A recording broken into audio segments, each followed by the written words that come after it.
दूसरे सीजन की शुरुआत में एली जोएल से पूछती है कि जो कुछ आपने फायरफ्लाइज के बारे में कहा, क्या वो सही है? सच सुनकर कहीं एली उसे छोड़ ना दे, इसलिए जोएल उसे कहता है कि हाँ। इसके बाद दोनों जैक्सन की तरफ चल देते हैं, जहां जोएल का भाई टॉमी रहता था।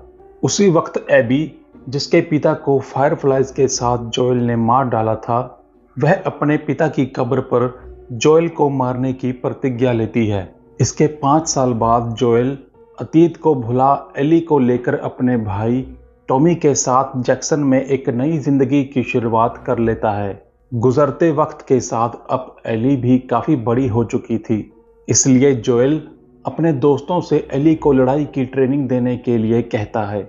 दूसरे दिन टॉमी एली को ज़ॉम्बीज का शिकार करवाने बाहर ले जाता है, पर यह जानते हुए कि एली ने शूटिंग में अच्छा परफॉर्म किया, फिर भी लौटते समय टॉमी उसे बताता है कि मैं तुम्हें पेट्रोलिंग पर नहीं भेज सकता।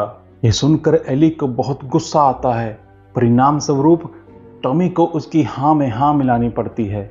अगले ही पल डीना, जो एली और जोएल की दोस्त थी, वह जोएल से आकर पूछती है कि आजकल एली आपसे नाराज क्यों रहती है। जवाब में जोएल कहता है, शायद मैं उसकी प्रति कुछ ज़्यादा ही सख्त हूँ, इसलिए। बातों बातों में डीना को एहसास होता है कि जोएल अपना गुस्सैल स्वभाव ठीक करने के लिए डॉक्टर गेल से थेरेपी ले रहे हैं। अगले सीन में हम देखेंगे कि कुछ नए रिफ्यूजीज इन्फेक्टेड से बचते बचाते जैक्सन में प्रवेश करते हैं, जिन्हें देख टॉमी की पत्नी मैरिया जोएल से कहती है कि जैक्सन में अब जगह और खाने पीने की कमी पड़ने लगी है। मारिया की ओर देखते हुए जोएल कहता है, हमें नए लोगों को जैक्सन में नहीं रखना चाहिए। इतने में टॉमी वहां आ जाता है। उससे मिलकर जोएल तुरंत अपनी थेरेपिस्ट गेल से मिलने चला जाता है। गेल से मिलकर जोएल उसे बताता है, पता नहीं क्यों आजकल एली उससे बहुत उकड़ी उकड़ी सी रहती है। फिर गेल उससे पूछती है, तुमने उसके साथ कहीं कुछ गलत तो नहीं किया? पहले तो जोएल उससे झूठ बोलता है, लेकिन जब गेल जानबूझकर अपने पति की बात करके जोएल का दर्द बाहर लाने के लिए उसे उकसाती है, तो जाते जाते आंखों में आंसू लिए जोएल कहता है, मैंने तो सिर्फ उसकी जान बचाई थी। अगली सुबह पेट्रोलिंग पर जाते समय डीना एली को लेने आती है। उनके साथ टीम लीडर कैट के अलावा 2 लोग और होते हैं। जैक्सन से बाहर निकलते ही उन्हें बीच रास्ते कुछ इन्फेक्टेड और भालू की कटी फटी डेड बॉडी मिलती है। यह नज़ारा देख पहले तो सभी चौकन्ने हो जाते हैं। फिर डीना और एली को कुछ इन्फेक्टेड के फुटप्रिंट्स मार्केट मॉल के अंदर की ओर जाते नजर आते हैं। इस पर कैट कहती है कि हमें वापस चलकर जैसी और बाकी लोगों को बताना चाहिए, लेकिन एली और डीना जोश में आकर अकेले ही इन्फेक्टेड को मारने चले जाते हैं। मॉल में कदम रखने से पहले उन्हें महसूस होता है कि अंदर कम से कम 2 इन्फेक्टेड हैं, इसलिए दोनों अलग अलग होने का फैसला करते हैं। जांच के दौरान एक इन्फेक्टेड को तो एली फुर्ती से मार गिराती है, पर दूसरे को ढूंढते वक्त फर्श टूटने के कारण एली सीधा नीचे जा गिरती है। और वहीं एली का सामना एक बहुत ही चालाक इन्फेक्टेड से हुआ, जो बहुत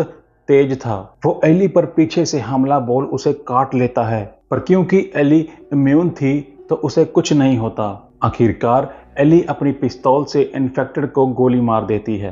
गोली की आवाज सुनते ही डीना दौड़ते हुए उसके पास आती है और एली को सुरक्षित पाकर दोनों वापसी की तैयारी करते हैं। जैक्सन लौटकर डीना और एली को अपने लीडर का कहा ना सुनने की वजह से टॉमी और बाकी लोगों को सारा कांड बताना पड़ता है। क्योंकि वो दिन साल का आखिरी दिन था, तो मीटिंग खत्म करके एली अपने जख्म पर सिलाई करके सीधे नए साल की शाम की पार्टी में आ जाती है। एली को देख डीना इतनी खुश होती है कि उसे जबरदस्ती डांस फ्लोर पर ले जाती है। उस वक्त शायद डीना ने थोड़ी पी रखी थी, इसलिए गलती से वह एली को किस कर लेती है। पार्टी में खड़े एक सेठ नाम के बंदे को यह सब अच्छा नहीं लगता और वह उन्हें बुरा भला कहने लगता है, मगर यह देख जोएल गुस्से में सेठ को धक्का मार नीचे गिरा देता है। लेकिन इसके विपरीत एली जोएल के इस बर्ताव से दुखी होकर उसे सबके सामने डांटने लगती है।